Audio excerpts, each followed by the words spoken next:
Nous allons maintenant voir dans cette partie la gestion des couleurs dynamiques. Donc pour ce faire, je vais retourner ici dans mes modèles et je vais essayer donc par exemple de trouver, donc je vais taper.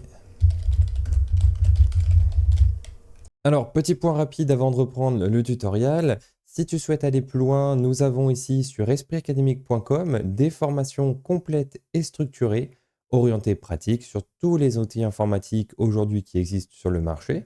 Donc par exemple, ici, je vous laisse vous rendre sur le site espritacadémique.com. Dans nos formations, vous allez retrouver toutes les formations qui disposent d'un cours. Vous voyez ici, donc on a tout ce qui est intelligence artificielle, data, bureautique. On retrouve même tout ce qui est design, web et programmation. Donc là où YouTube va vous donner plutôt des bases ou des astuces ciblées, ici, vous allez retrouver des cours qui vont vous permettre de maîtriser entièrement un outil de A à Z. Donc, par exemple, ici, si je sélectionne, alors ici, Excel et donc la formation, par exemple, pour devenir autonome sur l'outil de A à Z, vous voyez ici que vous avez en fait toute une structure avec des chapitres et des leçons qui vont vous permettre, donc, sur l'outil de votre choix, de maîtriser entièrement l'outil informatique. Donc n'hésite pas à aller jeter un coup d'œil au site espritacadémique.com et en ce moment, vous allez avoir moins 20% sur votre première commande. Un sport de raquette et je vais ici sélectionner donc un élément où je vais retrouver donc plusieurs fois une couleur. Celle-là est bien, je pense. Donc je vais cliquer sur. Alors attendez, c'est un élément donc disponible que pour les comptes pro. Donc pour certains, ça va être compliqué. Je vais essayer de prendre un élément gratuit plutôt. Donc nous avons, alors parfois c'est vrai qu'on a énormément d'éléments qui sont disponibles que avec la version pro. Mais je vais bien finalement trouver ici, donc ça c'est pro aussi, un élément. Voilà, donc on peut essayer celui-ci par exemple. Donc vous allez pouvoir le retrouver normalement en tapant tournoi tennis post Instagram bleu vif. Je vais cliquer sur personnaliser ce modèle. Et on va retrouver donc ici nos couleurs. Donc ici je clique sur un élément, je clique sur couleurs et on va retrouver les couleurs du document en question. Si je clique ici par exemple sur une nouvelle couleur, donc par exemple on va changer en orange et Canva va détecter automatiquement tous les éléments qui ont donc la couleur de base le vert et eh bien je souhaite ici maintenant passer en orange. Donc si je clique sur orange, comme vous avez pu le voir, la balle est devenue maintenant orange étant donné qu'ici c'est un élément d'objet et non pas un élément de texte comme l'est ici le texte tennis. Donc ici, eh bien, on doit recliquer sur le texte et rechoisir donc la couleur du document qui maintenant a été ajoutée dans eh bien, la ligne couleur du document et on va pouvoir l'utiliser directement de cette façon. Donc on retrouve l'arrière-plan ici.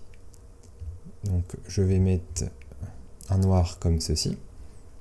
Le texte, donc pareil, ici je reviens. Bon, je ne vais pas mettre du orange sur du orange ou alors dans ces cas-là, je vais mettre, hop, non, un orange, peut-être une autre couleur.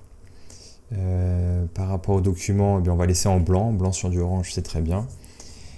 Et on va pouvoir donc modifier aussi donc, la couleur des éléments en question.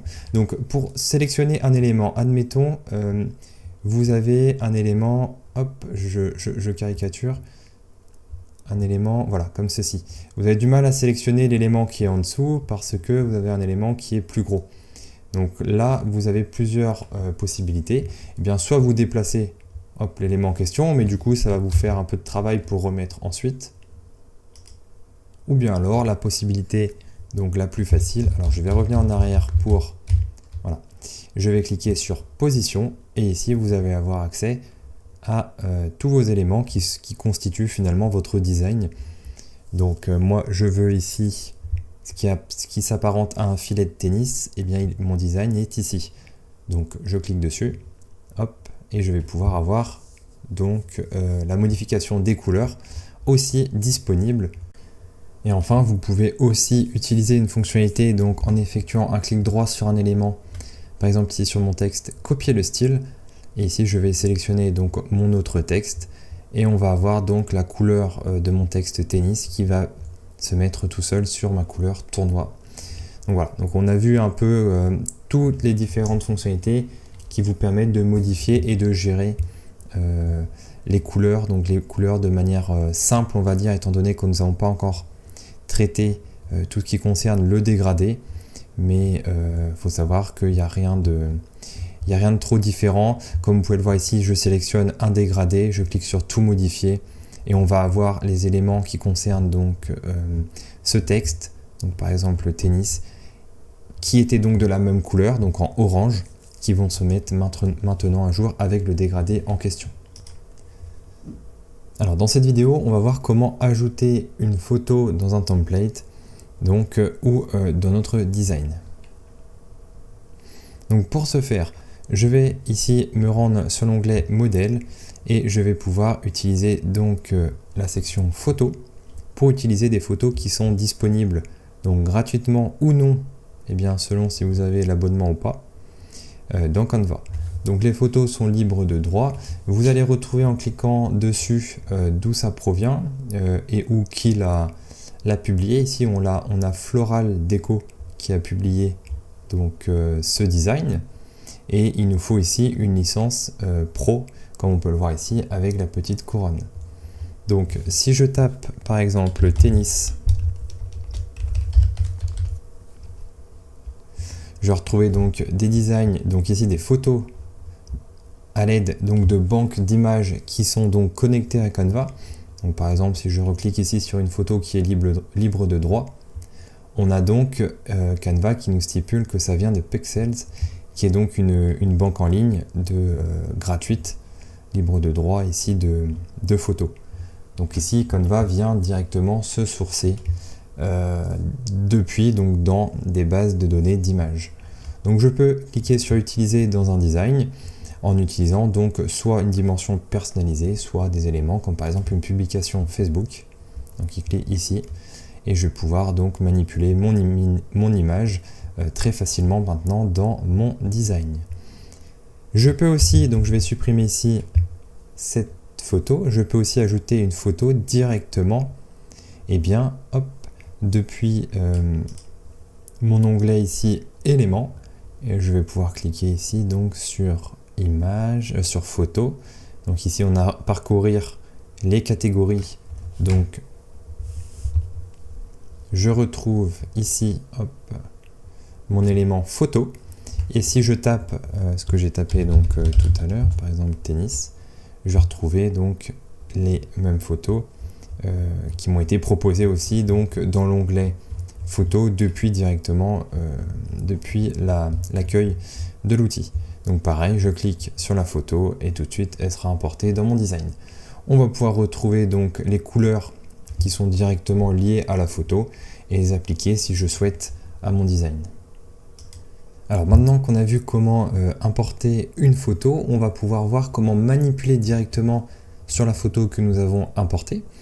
Donc je vais utiliser ici l'image donc liée au tennis que j'ai importé et je vais effectuer quelques modifications sur mon design. Donc je vais pouvoir ici utiliser la barre donc des fonctionnalités pour gérer différents paramètres liés à mon image. On va retrouver donc des fonctionnalités pour effacer l'arrière-plan si j'ai un arrière-plan qui pose problème. Ici c'est une fonctionnalité premium. Vous allez pouvoir utiliser ici l'option pour gommer si vous souhaitez donc gommer une zone spécifique de l'image. Ici vous allez retrouver les couleurs.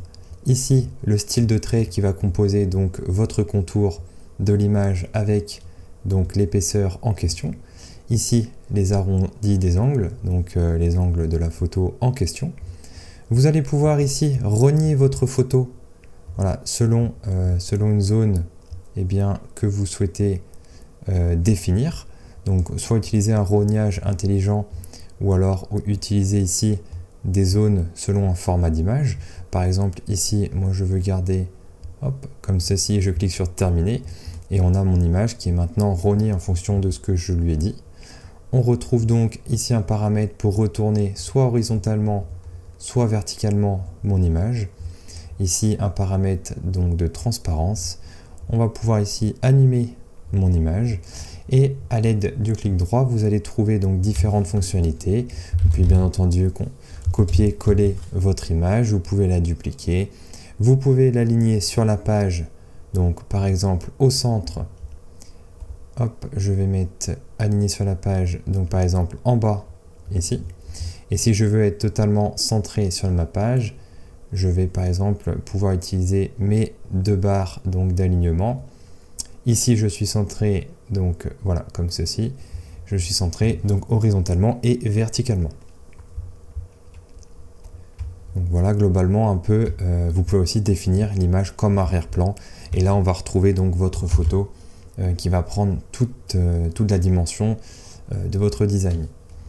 Et vous pouvez bien entendu appliquer les couleurs à la page. Voilà. Et comme ça, on a quelque chose, on a un fond qui vient ici s'ajuster avec le design en question. Donc voilà globalement un peu les différentes fonctionnalités que vous allez pouvoir retrouver pour votre design pour une photo.